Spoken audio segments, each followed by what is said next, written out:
Rowdy MLA Palaniandi தரப்பு குண்டர்கள் அளித்த புகாரில்தான் செய்தியாளர்கள் மீது வழக்கு பதிவு செய்துள்ளது குளித்தலை காவல்துறை. கையை கிழித்துக் கொண்டு மருத்துவமனையில் படுங்கள் என எம்எல்ஏ மகனே கூறிய ஆடியோ ஏற்கனவே வெளியானது. அந்த ஆடியோவை மறுபடியும் கேட்கலாம்.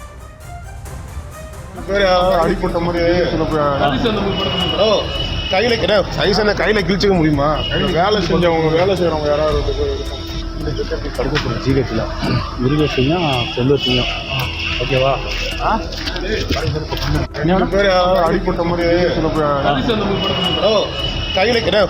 கையில கிழிச்சிக்க முடியுமா? வேலை செஞ்சவங்க, வேலை செய்யறவங்க யாராவது ஜிஹெச்சில் மிருகத்தையும் செல்வத்தையும் ஓகேவா. அடுத்ததாக சென்னை பத்திரிகையாளர் சங்கத்தின் பொதுச் செயலாளர் திரு ஆசிப் இணைப்பில் இணைந்திருக்கிறார். அவரிடம் பேசலாம். சார் வணக்கம், இணைப்பில் இணைந்தமைக்கு நன்றி. கரூர்ல எம்எல்ஏ மற்றும் அவரது ஆதரவாளர்களால தாக்குதலுக்குள்ளான செய்திக்குழுவினர் மீது இப்ப வழக்கு பதிவு செய்யப்பட்டிருக்கு. தாக்கியவர்கள் மீது எந்த மாதிரியான நடவடிக்கை எடுக்க போகிறது அப்படிங்கிற கேள்வி இருக்கும் நிலையில தாக்குதலுக்குள்ளானவங்க மேலேயே இப்படி வழக்கு பதிவு செய்யப்பட்டிருப்பதை நீங்க எப்படி பார்க்கறீங்க? தங்களுடைய பணியை செய்த பத்திரிகையாளர்கள் மீது வழக்கு பதிவு செய்திருப்பது எந்த வகையிலும் ஏற்றுக்கொள்ள முடியாது. சென்னை பத்திரிகையாளர் மன்றம் சார்பாக கடுமையான கண்டனத்தை நான் தெரிவித்துக் கொள்கின்றேன். பொதுவாக மக்கள் பணியில் ஈடுபடக்கூடிய, அதாவது ஒரு செய்தியை எடுக்கிறாங்க பத்திரிகையாளர்கள் அப்படின்னா அவர்களுக்கு எந்த சுய விருப்பு வெறுப்பும் இருப்பதற்கான வாய்ப்பே கிடையாது. அந்த செய்தியை மக்களிடம் முன்வைப்பதற்காகத்தான் அந்த பணியை அவர்கள் செய்கிறார்கள்.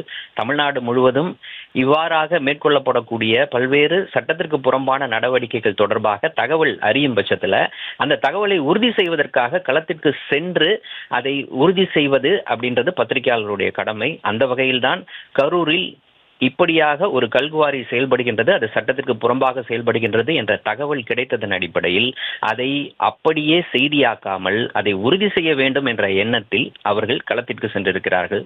அவ்வாறு களத்திற்கு சென்ற செய்தியாளர்கள் மீது அந்த கல்குவாரியை சேர்ந்த குண்டர்கள் தாக்குதல் நடத்தியிருப்பதும், கல்குவாரி ஒரு எம்எல்ஏவுக்கு சொந்தமானது என்று கூறப்படுகின்றது. அந்த எம்எல்ஏவும் அந்த தாக்குதலில் ஈடுபட்டிருப்பதாகவும் கிடைக்கக்கூடிய தகவல் உண்மையிலேயே அதிர்ச்சி அளிக்கக்கூடிய விஷயமாக இருந்தது. அதன் அடிப்படையில் இந்த நிகழ்வில் தொடர்பில் இருக்கக்கூடிய நபர்கள் அனைவர் மீதும் நடவடிக்கை எடுக்க வேண்டும் என்று சென்னை பத்திரிகையாளர் மன்றம் சார்பாக உடனடியாக அறிக்கை வெளியிடப்பட்டது. அது தொடர்பாக பாதிக்கப்பட்ட பத்திரிகையாளர்கள் தரப்பிலும் கூட அவர்களோடு தொடர்பில் எடுக்கப்பட்டு என்ன நடந்தது என்பது குறித்து விசாரிக்கப்பட்டு அதிகாரிகள் உண்மையில் பாதிக்கப்பட்ட பத்திரிகையாளர்களுக்கு நியாயம் கிடைக்கக்கூடிய வகையில் அவர்கள் மீது தாக்குதல் நடத்தியவர்கள் மீது நடவடிக்கை எடுக்க வேண்டும் என்று சென்னை பத்திரிகையாளர் மன்றம் சார்பாக வலியுறுத்தப்பட்டது. இவ்வாறாக இருக்கும் பட்சத்தில் தற்போது பாதிக்கப்பட்ட பத்திரிகையாளர்களுக்கு எதிராகவே வழக்கு பதிவு செய்திருப்பது அப்படின்றது நிச்சயமாக எந்த வகையிலும் ஏற்றுக்கொள்ள முடியாத ஒன்று. உடனடியாக இந்த வழக்கை ரத்து செய்ய வேண்டும். அவர்களுக்கு எதிராக பதிவு செய்யப்பட்ட முதல் தகவல் அறிக்கை அப்படின்றது திரும்ப பெறப்பட வேண்டும். எதன் அடிப்படையில் இந்த வழக்கு பதிவு செய்யப்பட்டது அப்படின்றதான் ரொம்ப கேள்விக்குறியான ஒரு விஷயம். ஏன்னா களத்துக்கு செய்தி சேகரிப்பதற்காக சென்றவர்கள், அவர்கள் மீது தாக்குதல் நடத்தப்பட்டிருக்கின்றது அப்படின்னா இவர்களுக்கு எதிராக, தாக்குதலுக்கு உள்ளான நபர்களுக்கு எதிராக, அதுவும் பத்திரிகையாளர்களுக்கு எதிராக வழக்கு பதிவு செய்யப்பட்டிருக்குது அப்படின்னா அது எதன் அடிப்படையில் வழக்கு பதிவு செய்யப்பட்டது அப்படின்றது உண்மையிலேயே ஒரு கேள்விக்கு உள்ளாக்க வேண்டிய ஒரு மிக முக்கியமான விஷயம், கண்டனத்துக்குரிய விஷயம். இது பத்திரிகையாளர்களினுடைய கருத்து சுதந்திரத்தை ஒடுக்கக்கூடிய விஷயம்.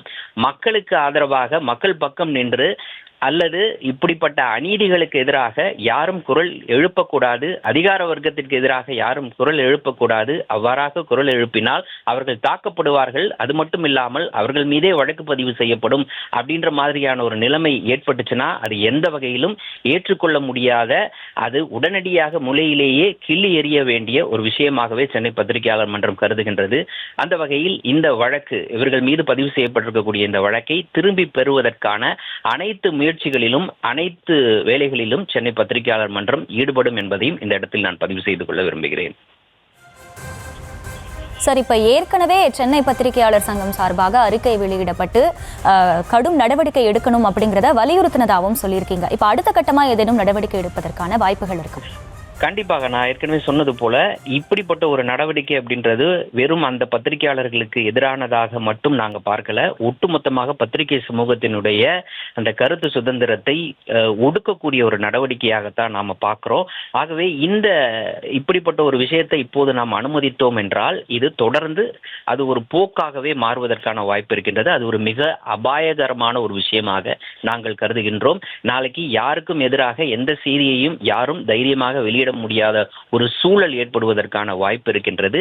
அப்படிப்பட்ட ஒரு வாய்ப்பை ஏற்படுத்தி கொடுத்து விடக்கூடாது என்பதுதான் அனைத்து பத்திரிகையாளர் அமைப்புகளினுடைய எண்ணமாக இருக்கும். அதே எண்ணத்தில் தான் சென்னை பத்திரிகையாளர் மன்றமும் இருக்கின்றது.